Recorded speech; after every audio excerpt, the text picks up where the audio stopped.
It's strange how a single envelope can shake the world you've spent decades building.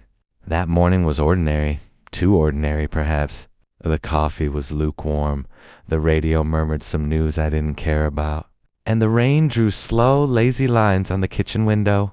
Then I saw it, a thick, cream-colored envelope, placed neatly on top of the pile of bills and supermarket flyers. My name was written in careful, deliberate handwriting I hadn't seen in over 30 years. Captain Robert Hensley, it said. I hadn't been called that since 1989. For a moment, my hands froze. My wife, Linda, was still asleep upstairs, and I didn't want to wake her. I sat down at the table, the envelope trembling slightly between my fingers. The stamp was foreign, Eastern Europe, maybe. And then I saw the return address. Major Ivan Petrov. I whispered the name aloud, and the air seemed to grow heavier. The kitchen clock ticked louder. My mind flashed back to a snow-covered bridge, a burning convoy, and the echo of distant gunfire. Petrov, the man who once saved my life and then vanished in the chaos of war. I'd buried that part of me years ago, along with the guilt and the memories that refused to fade. I tore the envelope open. Inside was a single folded page, yellowed around the edges. It began simply, "Robert, if you're reading this, then I am already gone. But before I left this world, there is something you must know. Something I've carried in silence for 35 years. I read the letter once, then twice. My eyes traced each word like a confession. He spoke of betrayal, of a secret mission, and of the reason why that bridge had been destroyed.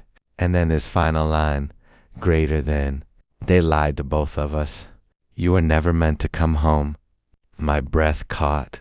The paper slipped from my hand and floated to the floor. Outside, the rain had turned into a steady downpour, washing the street clean. But no amount of rain could wash away what I'd just learned. In that moment, I realized the past wasn't finished with me, and neither, it seemed, was Ivan Petrov. Sleep didn't come that night. I kept seeing Ivan's face, not as I last remembered him, but younger, with that mischievous grin he wore even when bullets were flying past our heads. He had always laughed at death, called it the only thing that keeps soldiers honest. By morning, I had made up my mind. I went to the attic, a place I hadn't visited in years. Dust swirled in the light from the single small window. There, hidden under old photo albums and boxes of medals I never displayed, was a metal footlocker. Inside, my past. The smell of oil and leather hit me like a memory. My old uniform, still folded. A half-empty pack of Soviet cigarettes Petrov once gave me for luck. And beneath it all, a sealed brown envelope marked Classified Operation Cold Bridge. My hands trembled. I had stolen that file the day I left the service, thinking one day I might need it to clear my conscience. But I'd never opened it. Until now. The documents inside told a story I didn't recognize. A mission twisted by politics. Orders rewritten after the fact. Petrov and I had been sent to secure a bridge, not destroy it. But someone had changed that directive, and when it all went wrong, they needed a scapegoat. Him. Me. Both of us. Linda found me sitting on the floor, the papers scattered around. "Robert, are you okay?" she asked softly. I looked up at her, at the woman who had stood by me through nightmares and silence. "He wasn't the enemy, Linda. We were never supposed to fight him." She hesitated. "You mean this man from the letter?" I nodded. "He's telling the truth. We were pawns, and if he's right, there's someone still out there who knows." For the first time in years, I felt that familiar pull, the instinct of a soldier who can't leave a mission unfinished. I wasn't chasing revenge. I was chasing answers. I packed the letter, the file, and the old photo of Ivan and me shaking hands in front of that frozen bridge. The past had been buried long enough. Linda tried to stop me as I headed for the door. "Robert, you can't go digging into this. It's been decades." "I know," I said quietly, "but some debts don't age." The rain had stopped outside, replaced by the low hum of the wind. As I walked to my car, I caught my reflection in the window. Older, yes, but the eyes staring back weren't those of a tired man. They were a soldier's eyes again, the kind that remember everything. The road stretched endlessly before me, gray asphalt cutting, through miles of autumn fields, the sky the color of old steel. I hadn't been back to Eastern Europe in over 40 years, but as the signs shifted from English to Cyrillic, I felt something deep inside me stir, a mix of dread, guilt, and strange familiarity. The last time I had driven these roads, I was a soldier. Now, I was just an old man chasing ghosts. At the border, the guard barely glanced at my passport. Purpose of visit? He asked in broken English. Personal, I said. Old friends. He studied me for a moment, my gray hair, the lines carved by time, then stamped the page without another word. The village hadn't changed much. Same cobblestone streets, same church steeple rising, above the rooftops like a finger, pointing at God. But the people were different, older, slower. Their eyes lingered on strangers a little too long. I stopped at a small cafe, the kind that smelled of coffee and wood smoke. The waitress, maybe in her 30s, brought me tea and stared at the military pin on my jacket. You were with them? She asked cautiously. With who? I replied. She lowered her voice. The men from the bridge. My grandfather talked about it, the explosion, the bodies they never recovered. My hand froze on the cup. Your grandfather, was he there? She nodded slowly. He said 2 men fought side by side that night. One never came home. I reached into my coat and unfolded the faded photograph. 2 soldiers in winter uniforms, standing shoulder to shoulder. Was this him? Her eyes widened. That's Ivan, my grandfather's brother. The room went silent. For a moment, I forgot to breathe. She leaned closer, whispering, He never stopped talking about you. Said you saved his life once. I swallowed hard. I tried, but I failed him. She shook her head. He didn't think so. He said you were betrayed, both of you. That's why he left letters. In the old house by the river. That night I stood in front of that house, abandoned. The windows boarded, the roof sagging. The air smelled of rain and rot. But as I stepped inside, my flashlight caught something glinting beneath the dust. A tin box, sealed shut and bound with wire. Inside were letters, dozens of them, each addressed to me. I sat down on the cold floor, opened the first one, and began to read. Ivan's handwriting trembled, but the words cut clean through the years. If you are reading this, it means I failed to make it back. But know this, what happened at the bridge was not an accident. They wanted us gone because we knew too much. I left names. You'll find them if you follow the trail. My hand shook as I read the next line. Trust no one in uniform. Outside, the wind howled across the empty fields. The past wasn't just whispering anymore. It was calling me by name. Morning came gray and cold. The letters lay scattered across the table like fallen leaves, each one carrying a name, a location, a warning. I traced the ink with my trembling fingers, reading and rereading the same words as if they might suddenly change. There were 6 names in total. 4 I recognized instantly, officers from my old regiment, men who had vanished after the explosion at the bridge. The other 2 I had never heard of. One was listed as Major L. Corvin, the other, Mikhail Sokolov, Logistics Division. I wasn't sure what frightened me more, the idea that they were still alive or the possibility that they weren't. I packed the letters into my coat pocket and drove toward the nearest city. The roads twisted through fog-covered hills, where broken guard posts and rusting tanks stood as reminders of another time. Every turn felt like stepping deeper into a grave that had never been properly sealed. In the city, I found what was left of the military archives, a gray concrete building with barred windows, its halls echoing with the hum of flickering fluorescent lights. An old clerk behind the counter looked up as I approached. Retired Colonel Ames, I said, sliding my ID across the table, an identity I hadn't used in decades. I need access to Cold War personnel records.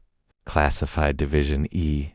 Her eyes widened slightly, but she didn't argue. You'll need clearance. I have it, I lied. She hesitated, then disappeared into the back. When she returned, she handed me a thin, dust-covered folder. You didn't get this from me. Inside, the documents were yellowed and half-burned at the edges, but the names were still visible: Korovin, Sokolov, and above them, stamped in red ink, Project Silent Gate. My heart sank. I had heard the rumors: experimental operations, covert sabotage missions, false flag maneuvers, things that were never supposed to exist. One report described the bridge incident, only it wasn't written as an accident. It called it an asset extraction failure, under casualties. Both Ivan and I were listed as confirmed deceased. I exhaled slowly. So that's how they buried us. Before I could read further, a shadow fell across the page. "You shouldn't be here," a man's voice said. I turned. A figure stood at the end of the hall, tall, wearing a dark coat and cap. His face was obscured by the dim light. "Who are you?" I asked. He stepped closer. "A friend of Ivan's, and maybe yours if you want to live." He motioned toward the door. "They've been watching since you crossed the border. They know you found the letters." "How?" He smirked. "Because they wrote 'em." My blood went cold. "You're saying the letters were a trap?" He shrugged. "Not all of 'em. Ivan wrote the first ones. The rest, well, someone made sure you'd come back." Outside, I could hear the hum of engines, black vehicles pulling up to the curb. "Come with me," he said, "if you want to know the truth about Project Silent Gate." We drove in silence for nearly an hour, through back roads that only ghosts and fugitives would remember. The stranger's name, as I soon learned, was Sergei. His voice was calm, but his eyes carried the same fatigue I'd seen in soldiers who'd survived too long. When we finally stopped, it was in front of an abandoned factory complex. Rusted gates, shattered glass, the smell of oil and cold iron. "This used to be one of ours," Sergei said, killing the engine. "Back when we thought we were building peace through control." He led me inside through a maze of empty halls until we reached a small office where an oil lamp burned weakly. Papers covered the desk, maps, schematics, black and white photographs. Then I saw it, a group photo. My regiment, and standing right beside me, smiling, was Ivan. Sergei noticed my stare. "You thought he died, didn't you? I buried him myself." He nodded slowly. "That's what they wanted you to believe. He survived the explosion, barely. They took him." "Who?" I asked, my throat tightening. "The same people who funded Project Silent Gate. Private contractors, high-ranking officials, foreign intermediaries. The mission at the bridge wasn't about sabotage. It was a data retrieval operation." Ivan was carrying a prototype drive with encryption keys. "You were the cover." My pulse quickened. "And the explosion?" Sergei lit a cigarette, the flame briefly illuminating his scarred face. "It wasn't a malfunction. They detonated it remotely to erase the witnesses. You were meant to die along with him." I leaned against the wall, trying to process it all. 10 years of silence, of guilt, built on a lie. "Where is he now?" I asked quietly. Sergei hesitated. "He's alive, but not the man you knew." He pulled a tablet from his coat and swiped to a grainy video. A man sat in a dim interrogation room, pale and hollow-eyed, mumbling fragments of military codes. "Ivan." I felt the air leave my lungs. "What happened to him?" "They broke him, reprogrammed him. He's a living vault.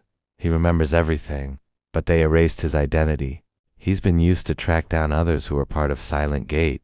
The video glitched, and for a second, Ivan looked straight into the camera. His lips moved silently, but I could read the words. "Find me before they do." Sergei closed the tablet. "He reached out to you because he knew you'd understand. You were the only one who ever saw the full mission file." I looked at him sharply. "I burned that file years ago." He smiled faintly. "No, you didn't. They made a copy." He handed me a small black envelope. Inside was a photo, a recent one, of Ivan standing beside a convoy in a remote desert, wearing a new insignia I didn't recognize. Where was this taken? South border. Old military outpost. They call it Station 9. If we go there, you'll get your answers. But once we cross that line... He paused. "There's no coming back." The drive to Station 9 was treacherous. Desert roads stretched endlessly. sand swirling in the wind like smoke from forgotten battles. Every mile felt heavier, as if the earth itself remembered the blood spilled here decades ago. Sergei drove with a grim focus, eyes scanning every ridge and shadow. "They monitor everything," he said quietly. "Cameras, satellites, drones. One wrong move and they'll know we're coming." I nodded, gripping the edge of my seat. I had no illusions about what awaited us. Ivan had survived a decade of manipulation, isolation, and control. The station wasn't just a military outpost, it was a prison, a laboratory, a fortress built to erase human identity. We reached the perimeter at nightfall. The gates were massive, reinforced steel, with spotlights crisscrossing the compound.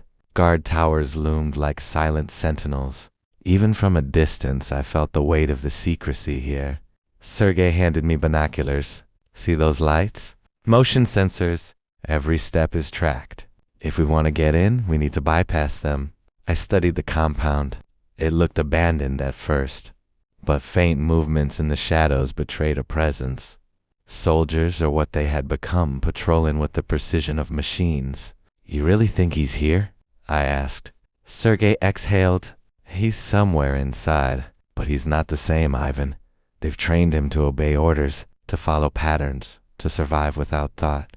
We need to be careful." We circled the perimeter, searching for a breach in the security. Rusted maintenance tunnels offered our only chance. I crawled through, feeling the coarse sand scrape my palms, the chill of the night pressing against my back.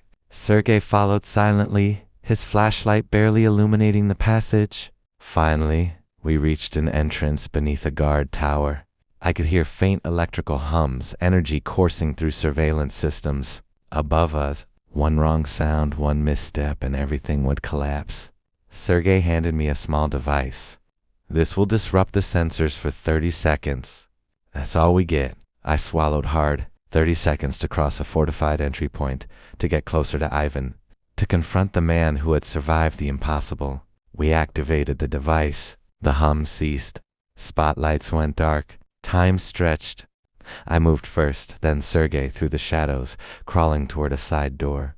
Every nerve screamed caution. Inside, the station smelled of antiseptic and oil. Hallways were lined with reinforced doors, each marked with codes I didn't understand. Faint whispers echoed through the corridors, the remnants of conversations, or perhaps the ghosts of memories lingering in the walls. We paused outside one door. Sergei gestured to the keypad. "Beyond this door, he's here. This is where they keep the subjects, soldiers, spies, anyone with secrets they want erased. And Ivan, he's waiting." I looked at him. "Are we ready?" He nodded. "There's no turning back now." The room was silent except for the soft hum of fluorescent lights.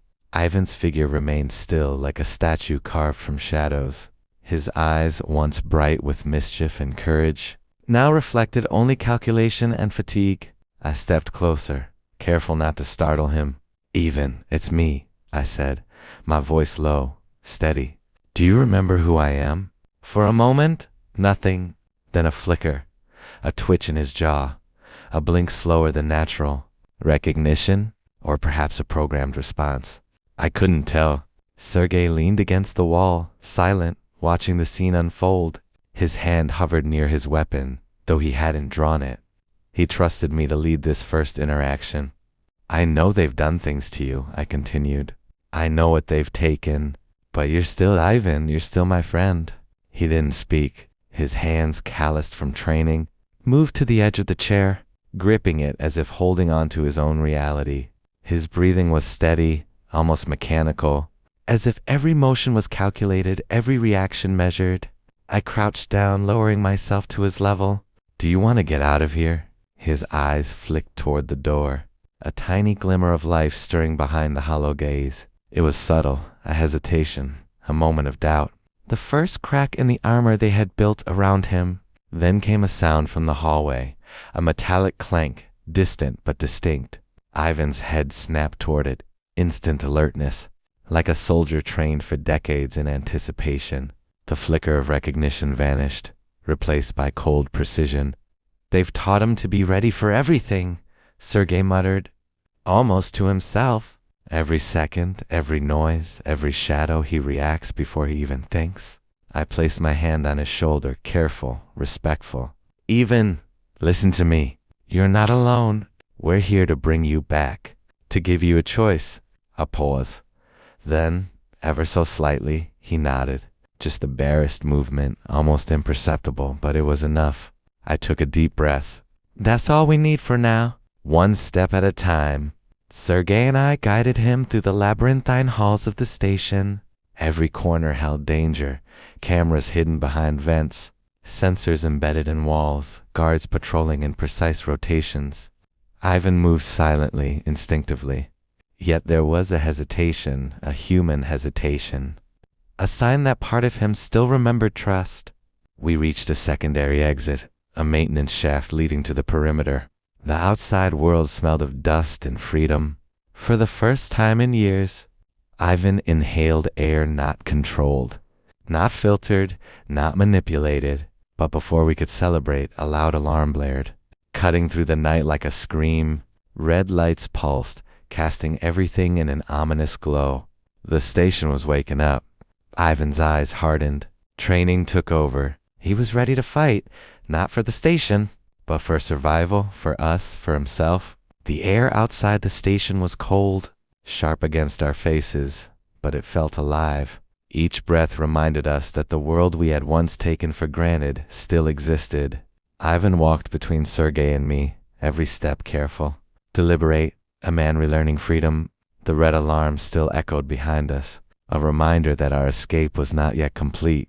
Guards would soon swarm the perimeter, sensors would trace every movement. But Ivan's presence had shifted the balance. The silent calculation in his eyes was back, but now it was his own, not theirs. We reached the edge of the facility, a drop to the river below. The water, dark and flowing, was a barrier, but also a chance for freedom.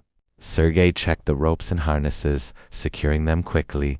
Ivan glanced down at the churning water, a shadow of hesitation passing across his face. I placed my hand on his shoulder. You've got this, I said. Just one step at a time. He nodded. Then, with a controlled breath, he descended first, moving like a shadow against the night. His figure hit the water with a quiet splash, rising to the surface with a fluid grace that spoke of his years of training. Sergei and I followed, the river swallowing our noise, masking our presence. For a moment, the world seemed to hold its breath. Only the wind, the water, and the faint echo of the alarm accompanied us. Once on the far bank, Ivan pulled himself out, dripping but resolute. He looked at us, and for the first time, I saw something beyond calculation, relief, gratitude, and perhaps even a flicker of joy. Welcome back, I said, voice catching. It's not over, but we're together. He nodded again, and this time it felt real, human. Sergei cracked a rare smile, tension easing from his shoulders. We moved through the forest lining the river, shadows blending with shadows, every step taking us further from the place that had held Ivan captive for years. Hours later, we reached a safe house, a small, abandoned cabin on the outskirts of the city. The world outside was quiet, almost peaceful. We lit a fire, the flames reflecting in Ivan's eyes, illuminating the lines on his face that years of war had carved. He sat in silence for a long moment, staring at the fire. Then he spoke, voice low, almost hesitant. I don't know if I remember everything, but I know this, I'm not theirs anymore. I can choose. And in that statement, I understood. The battle for his freedom was more than physical.